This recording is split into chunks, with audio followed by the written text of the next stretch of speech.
सभे मगहिया भाई बहन के भूलेटन काका के राम राम आथिन मगहिया खबर में सुनथी देश दुनिया के खबर। अंतर्राष्ट्रीय योग दिवस पर बनल वर्ल्ड रिकॉर्ड। यूएनओ में 180 देश के लोग लेलन हिस्सा।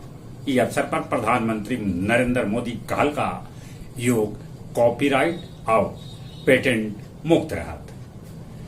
कल पटना में हुए विपक्षी एकता के लेके बैठक।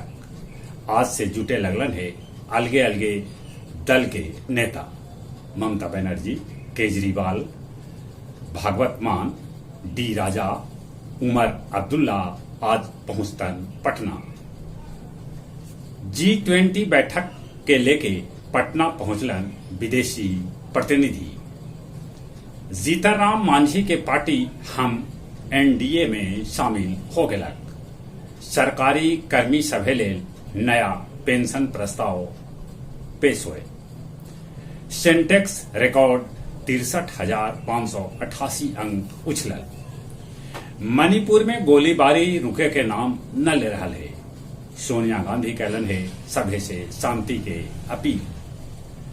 प्रधानमंत्री नरेंद्र मोदी, मुख्यमंत्री नीतीश कुमार और गृह मंत्री अमित शाह के भेटाइल है हत्या के धमकी। भभुआ में ट्रक से अवैध वसूली के लेके 7 गो पुलिसकर्मी के कर देवल गेल सस्पेंड। टेस्ला के सीईओ मस्क कहल का कि मोदी के फैन हथन। भारत में टेस्ला के फैक्ट्री लगावम। स्पेन के गुफा से भेटाइल 7,000 बछर पुरान प्राग ऐतिहासिक चित्र। अमेरिकी व्हाइट हाउस कहला कि अमेरिका नियन विविधता पूर्ण है भारत के लोकतंत्र। आतंकी के बचाव पर भारत चीन के देखौलक ऐना।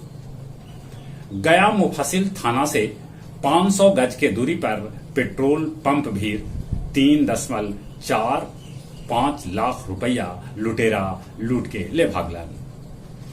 गया जिला भर में मनावल गेल जो आमस के पथरा गांव में क्रिकेट खेले छात्र रोशन कुमार के वज्रपात से हो गए मौत। गया जी में 28 सितंबर से 4 अक्टूबर तक पितृपक्ष मेला के आयोजन कल जाए। अब कुछ खेल के समाचार।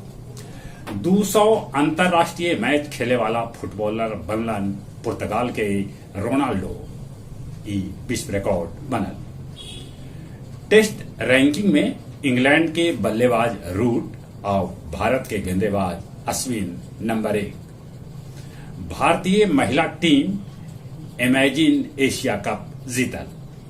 सैफ चैंपियनशिप में भारत पाकिस्तान के 4-0 से हरा दिलक, जेकरा में भारतीय कप्तान छेत्री के हैट्रिक शामिल है।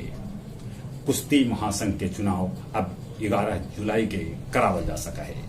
चलित अपने सभी के एक बार फिर से बुलेटिन काका के राम राम।